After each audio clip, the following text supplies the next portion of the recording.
जय जय जय जय भीम, जय भीम जय भीम, जय मंडल जय भीम। जय भीम जय भीम। अरे हम अम्बेडकरवादी हैं, संघर्षों के आदी हैं, हम अम्बेडकरवादी हैं। संघर्षों के आदी हैं। कल लड़े थे गोरों से, आज लड़ेंगे चोरों से, कल लड़े थे गोरों से, आज लड़ेंगे चोरों से। जानना चाहेंगे डॉक्टर रितु के समर्थन में आज काफी लोग यहाँ पे पहुंचे हुए हैं। रोज आते हैं हमारे। मैं इस चीज का जवाब दे देती हूँ। मैं बार बार ये कहती हूँ कि हमारे लोग गरीब हैं, मजबूर हैं, दिहाड़ीदार हैं, सुबह कुआं खोदते हैं, शाम को पानी पीते हैं। तो बेचारों को जब टाइम मिलता है, सुबह जैसे 50-100 लोग आते हैं, सुबह सुबह लोग अर्ली मॉर्निंग आ जाते हैं। हमारे लोग जो रात को रुकते हैं उनको नाश्ता पानी करवाने के लिए। तो ये रैली नहीं है, ये अनिश्चितकालीन धरना है। दिन में भी आते हैं, शाम में भी आते हैं। तो आज जो आए हैं बड़ी खुशी है, बाकी सर आपको बताएंगे। हौसला ना कम करें हम ये चीज बोल के, राइट? देखिए, मैं डॉक्टर रितु के समर्थन में यहाँ नहीं आता हूँ और ना मिशन सेव कॉन्स्टिट्यूशन ने डॉक्टर रितु के समर्थन में किया है। डॉक्टर रितु भी अपने समर्थन में यहाँ नहीं बैठी हैं। हम सब लोग बाबा साहब डॉक्टर भीमराव अंबेडकर के संविधान की धज्जियां उड़ा रही आरएसएस और बीजेपी के खिलाफ बैठे हैं।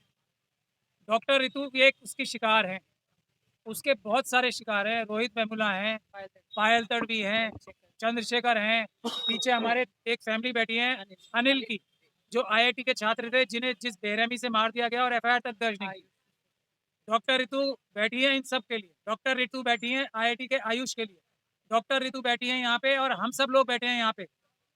यहाँ जो जितने भी लोग बैठे हैं, ये आपको इनमें से बहुत सारे नेता भी नजर आ रहे होंगे। डॉक्टर ये राजेश कुमार है। जितने लोग यहाँ बैठे हैं, ये सब के सब पीड़ित हैं, प्रताड़ित हैं। इनके सबके ऊपर आरएसएस और बीजेपी ने और मनुवादी व्यवस्था ने कुछ ना कुछ अत्याचार किया है। किसी के ऊपर छोटा, किसी के ऊपर ज्यादा, किसी के तो मार ही दिया है। उसके परिवार यहाँ बैठे हैं। तो आप ये मत सोचे कि यहाँ पे और इस धरने की, इस प्रदर्शन की अहमियत इतनी बड़ी है, शायद किसी प्रोटेस्ट की अहमियत इससे बड़ी नहीं है। क्योंकि ये आवाज बाबा साहब डॉक्टर भीमराव अंबेडकर के संविधान बचाने की आवाज है। हमारे हजारों नहीं लाखों प्रोफेसर्स जो डिजर्व करते हैं प्रोफेसर्स होना यूनिवर्सिटी में, एक से बढ़कर एक, उनके हत्याएं की जा रही हैं, उनके इंस्टीट्यूशनल मर्डर्स किए जा रहे हैं।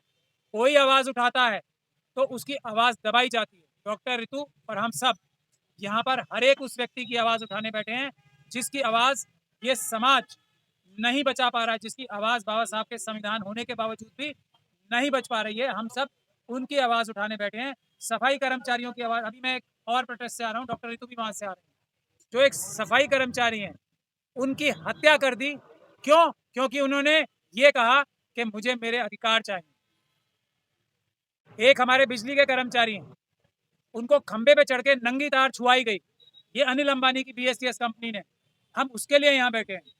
हमारे जितने भी वर्कर्स हैं, जो दिहाड़ी पे वर्कर्स हैं, और ये डॉक्टर रितु को भी एडहॉक बेसिस पे, यानी कि दिहाड़ी प्रथा पे रखा गया था, यानी कि ठेकेदारी पे रखा गया। तो ये देश जो है मोदी जी ठेके पे चलाना चाह रहे हैं अडानी जी द्वारा, हम उसके खिलाफ बैठे हैं।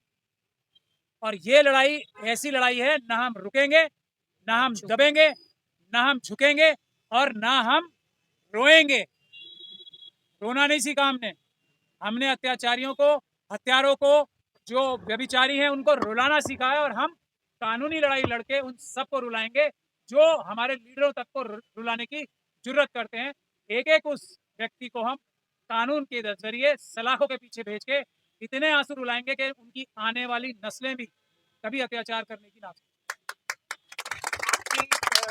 बातों से ये प्रतीत होता है कि आने वाले समय में जो दहशतगर्दी है उसको कमजोर और खत्म करने के लिए आपने आंदोलन जारी किया। जो दहशतगर्दी बाबा साहब डॉक्टर भीमराव अंबेडकर ने, जो आतंक डॉक्टर साहब बाबा साहब डॉक्टर भीमराव अंबेडकर ने 1927 से मनुस्मृति जला के शुरू किया था, हम वो आतंक खत्म करने के लिए यहाँ बैठे हैं।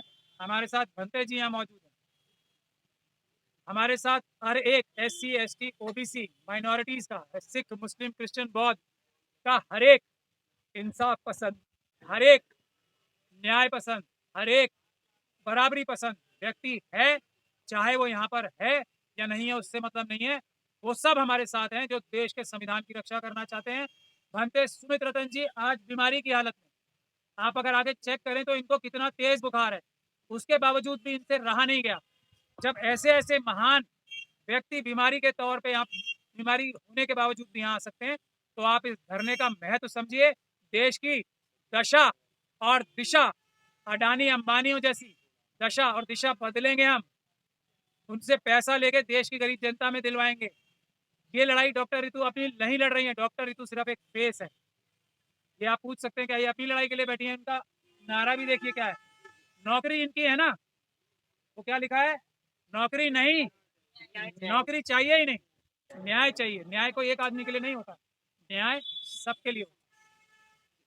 अली संसद में दानिश अली जी को गालियों से नवाजा गया, क्या संदेश देना चाह रहे थे ये लोग? गरीब हम- बंद कर रहे थे संसद की। हम हर एक दानिश अली की आंखों से आंसू पोंछने यहाँ बैठे हैं और हर एक विधुड़ी से जो उसका हाथ है ना, कानूनी रूप से जो आंसू निकालने के लिए उठता है, उसका कानूनी रूप से मरोड़ कर उसकी नाक जमीन पे रगड़वाने के लिए यहाँ बैठे हैं हम। मैं चाहूंगा बनते जी इस बारे में। बनते जी क्या कहेंगे सारे हालात पर कि हमें अपने अधिकारों के लिए इस प्रकार से धरना प्रदर्शन आंदोलन करने पड़ते हैं, पूरे समाज के लिए यहाँ करते हैं? देखिए, जिन लोगों ने सदियों से SC ST OBC माइनॉरिटी को सताया, पीटा, बाबा साहब ने संविधान लिख करके उनकी जितनी भी गुंडई थी, उनके जितने भी रुतबे थे, सबको जीरो घोषित कर दिया था। लेकिन फिर भी उनके मन से सामंतवाद, जातिवाद नहीं जा रहा है। वो SC ST OBC माइनॉरिटी को हक अधिकार नहीं देना चाह रहे हैं और वो हर दिन कभी मूछें रखने पर, कभी घोड़ी चढ़ने पर, कभी अच्छे नंबर लाने पर, कभी अच्छे पढ़ाने पर, कभी अच्छा दिखने पर, अच्छा दिखने पर, अच्छे कपड़े पहनने पर वो हत्याएं कर रहे हैं, बेइज्जत कर रहे हैं। ये जो आंदोलन है ये मान सम्मान की लड़ाई है, नौकरी की लड़ाई अब नहीं रह गई है। डॉक्टर रितु डिजर्व करेगी तो दुनिया में कहीं भी वो नौकरी पा सकती है अपने जीवन के लिए, लेकिन ये लड़ाई मान सम्मान की बन गई है। मेरा स्वास्थ्य ठीक नहीं है, फिर भी मैं, डेंगू मुझे हुआ, बुखार है, फिर भी मैं आज आया हूँ क्योंकि मैं फिर यहाँ लखनऊ चला जाऊंगा, मेरे पास समय नहीं रहता, मैं फिर भी समर्थन करने आया हूँ। और आज मैं ये बताने आया हूँ कि शासन प्रशासन ने अगर जल्दी डॉक्टर ऋतु के साथ न्याय नहीं किया तो पूरे देश भारत के बौद्ध भिक्षुओं को, जिनकी संख्या हजारों हो सकती है, हम दिल्ली विश्वविद्यालय में घुसवाएंगे। और यहाँ जो जातिवादी गुंडे शासन प्रशासन की मदद से बैठे हैं, जिन पर क्रिमिनल एक्ट लगे हैं, जिन पर जेल जाने वाली धाराएं हैं, जिन पर 20-20 साल की कारावास सजा हो सकती है, वो लोग प्रिंसिपल बने बैठे हैं, उनको हाथों से पकड़ करके हम बाहर निकाल करके फेंकेंगे। आज ये चेतावनी देने आए हैं और ये आज दावा करने आए हैं हम आपके। डॉक्टर सविता राय जैसे अपराधी लोग आज भी कुर्सी पर विद्वान है और प्रशासन उन्हें हटा नहीं रहा है वहां से।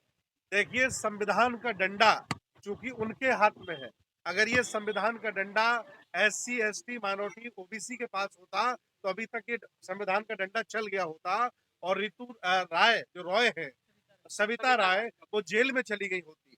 लेकिन संविधान उनके हाथ में है जो सामंतवादी है, जातिवादी है, मनुवादी है, SC ST OBC को प्यार नहीं करते, इसलिए ये बात। SC ST OBC के जो सांसद बैठे हैं वो रो रहे हैं आज संसद के अंदर, और जो वर्ण व्यवस्था वाले लोग हैं वो आज निरंतर अपना प्रभाव डाले हुए हैं। समाज में बदलाव कैसे आएगा? देखिए, SC ST OBC के जो सांसद हैं वो उन्हें SC ST OBC का कहकर के अपमान मत करिए, बहुत बड़े समाज का। वो पार्टियों के दलाल हैं, वो पार्टियों के गुलाम हैं, वो किसी काम के लोग नहीं हैं। अपनी रोटी कपड़ा मकान दुकान इज्जत सम्मान के लिए वो स्वाभिमान सम्मान और न्याय सब भूल गए हैं। उन्हें हम मरा हुआ व्यक्ति मानते हैं। जो जिंदा लोग हैं वो आंदोलन में आ रहे हैं, मरे हुए लोग, डरपोक लोग अपने घरों में बैठे हैं। IIT के होनहार छात्रों की हत्याएं की जा रही है इस साल। बड़े पूरे भारत में कई लोगों की, कई बच्चों की जो ब्रिलियंट थे, होनहार थे, उनकी हत्याएं कर दी गई। देखिए, जो लोग गोदरा कांड करा के 50,000 मुसलमानों को मरवा सकते हैं, जो मणिपुर में शेड्यूल ट्राइब के 25,000 लोगों का कत्लेआम करा सकते हैं, जो हमारे जैसे बौद्ध भिक्षुओं को, पुष्पमित्र सिंह उस जमाने में लाखों की संख्या में मरवा सकते हैं, ये लोग नफरत फैलाने वाले लोग हैं। जब जब इन्हें आपने शासन दिया तब तब इन्होंने स्तन कर वसूला। इतिहास उठा के देखिए कि जब जब इन्हें आपने शासन दिया तो इन्होंने स्तन कर वसूला। नागली नाम की बेटी पैदा हुई, उन्होंने पेशवा जब ब्राह्मणों को शासन आपने दिया तो उन्होंने अछूत लोगों के पीछे झाड़ू बंधवा दिया। आज आपने उनको शासन दे के रखा हुआ है, इसलिए वो लोग जातिवाद नफरत फैला रहे हैं और सर्वहारा गरीब समाज को मार रहे हैं, काट रहे हैं। जातिवाद जो है बढ़ता ही जा रहा है वर्तमान सरकार में, क्या इसका 2024 में विरोध होगा, मतलब खत्म करेंगे इसको? देखिए, जो राजनीति कर रहे हैं, जिनको लोग वोट करेंगे, उनसे आप सवाल करिए। हम सामाजिक लोग हैं, धार्मिक लोग हैं और आज डॉक्टर ऋतु के न्याय के लिए आए हैं। मैं उनको सलाह देना चाहता हूँ, जो राजनीति SC, ST, OBC माइनॉरिटी की करते हैं, जनता मरे हुए लोगों को पसंद नहीं करेगी, जो जिंदा होगा उसको पसंद करेगी। इसलिए आपका ये जो मरापन है, MP, MLA बनकर के घर में बैठे हैं, आप जागरूक हो जाइए और डॉक्टर ऋतु का समर्थन करिए और सविता रॉय को जेल भिजवाइए। बनते जी, ये जो तमाम FIR है इसी मंच पे, चाहे शेर सिंह वाल्मीकि हो, अनिल जी हो, ऋतु जी हो, तमाम लोगों की FIR दर्ज हुई। महमूद प्राचा जो अधिवक्ता है उन्होंने करवाई। FIR दर्ज होने के बाद भी कार्रवाई नहीं है, इसके पीछे का कारण क्या है? जो बहुजन समाज है 82-85% अपने आप को बोलता है, वो सड़कों पे नहीं है। कानूनी कार्रवाई हो चुकी है, लेकिन आगे की जो उसका आगे चीजें होनी चाहिए थी वो नहीं हो पा रही। देखिए, जो संविधान बदलने की कसम खा करके आए हैं, जिन्होंने नया संसद भवन बना दिया है, और 10-20 हजार लोग ऐसे मर जाएं, क्या फर्क पड़ता उन्हें? जो लोग संविधान बदलने की बात कर रहे हैं, जो लोकतंत्र बदलने की बात करते हैं, जो मनुस्मृति लागू करने की बात करते हैं, वो कभी न्याय आपको नहीं दे सकते। आप एक ही देखिए, जब हाई कोर्ट से, सुप्रीम कोर्ट से और प्रधानमंत्री से, राष्ट्रपति से न्याय की उम्मीद खत्म हो जाए, तो एक ही रास्ता बचता है, वो है जनता की अदालत। हम लोग जनता की अदालत में बैठे हैं और अब परिवर्तन होके रहेगा, आज नहीं कल होगा। विरोधी तत्वों की सरकार है, इससे इंसाफ की कोई उम्मीद नहीं है सर। कोई उम्मीद नहीं है। जो लोग संविधान विरोधी लोग हैं, जो संशोधन करके संविधान को खोखला कर चुके हैं, जो संविधान बदलने की बात करते हैं, उनसे न्याय की कोई उम्मीद नहीं है। लेकिन संविधान में हमें आंदोलन करने का अधिकार है, हम आंदोलन करें और उन्हें मजबूर करेंगे। SC, ST, OBC माइनॉरिटीज सारे यदि यूनाइटेड हो जाएं तो यूनाइटेड का फार्मूला क्या है सर? देखिए, SC, ST, OBC माइनॉरिटी के लोग सबसे बड़े जातिवादी हैं, इसीलिए बार बार कूटे जाते हैं, पीटे जाते हैं। अगर ये हक वंचित, पीड़ित, कमजोर व्यक्ति के साथ खड़े हो गए होते और अपना जाति गौरव भुला दिया होता, तो आज के 40 साल पहले ही देश का प्रधानमंत्री बहुजन बन गया होता। ये बहुत बड़े जातिवादी हैं। भाजपा का प्रत्याशी आता है तो राष्ट्रवाद के नाम पर सब वोट डालते हैं। अब SC, OBC की पार्टियों का प्रत्याशी आता है तो वोट डालने वाले जाति देखते हैं। तो ऐसी मानसिकता हमारी ज्यादा बनी बैठी है। दोष इस समय ब्राह्मणों को देने की कोई जरूरत नहीं है। उन्होंने सिस्टम लागू ऐसा कर दिया है, उसको जानबूझ करके SC, ST, OBC के लोग फॉलो कर रहे हैं और अपनी ऐसी तैसी करवा रहे हैं। धर्मों के जो धर्मगुरु बैठे हैं, जो ठेकेदार बैठे हैं, वही सत्ता से मिले हुए हैं, जनता उनको फॉलो कर रही है। बिल्कुल सही बात है आपकी। ऐसे बहुत सारे धर्मगुरु हैं जो सत्ता के साथ मिले हैं और जो खुद अत्याचारी हैं। कई बाबा तो जेल में, कई जेल में जाने वाले हैं, क्योंकि ये संविधान का भारत है। इसलिए हम चाहते हैं कि आप सभी लोग डॉक्टर ऋतु का साथ दीजिए। मैं खुद समर्थन करने आया हूँ, अस्वस्थ होने के बावजूद भी, और भिक्षु संघ की टीम लाया हूँ। और मैं चेतावनी दे रहा हूँ सरकार को, अगर जल्दी से जल्दी डॉक्टर ऋतु के साथ न्याय नहीं किया गया तो हम हजारों बौद्ध भिक्षु दिल्ली विश्वविद्यालय में अंदर लाएंगे और बैठ करके परमानेंट भूख हड़ताल पे बैठेंगे। मैं अंत में आप सबसे यही कहना चाहूंगी कि बनते जी का बहुत बहुत शुक्रिया जो समर्थन देने आए। बहुत दलित नेता हमारे हैं, दलित चिंतक जो बड़ी बड़ी इस समय बातें कर रहे हैं, जिनको मैं देख रही हूँ, ऑब्जर्व कर रही हूँ। आप बार बार 131 MLA MP की बात करते हो। बनते जी ने बहुत सही तरीके से कहा कि उनका नाम समाज के साथ जोड़ के हमें पूरे समाज को बदनाम मत करें, आप पूरे समाज को गाली मत दें। आप सबसे बड़ी बात, डॉक्टर ऋतु अगर आज यहाँ पे बैठी है, जैसे एडवोकेट महमूद प्राचा जी ने कहा, मैं बार बार ये चीज आप सबको बताती आ रही हूँ कि यहाँ पे जो हम बैठे हैं, अगर मेरा व्यक्तिगत होता, ये मेरा बहुजन समाज सुन ले, व्यक्तिगत होता तो मैं नौकरी पे होती। मुझे नौकरी नहीं, न्याय चाहिए, जॉब नहीं, जस्टिस चाहिए। तो न्याय का, जैसे सर ने कहा, इस न्याय को खाली डॉक्टर ऋतु अपने लिए नहीं बैठी।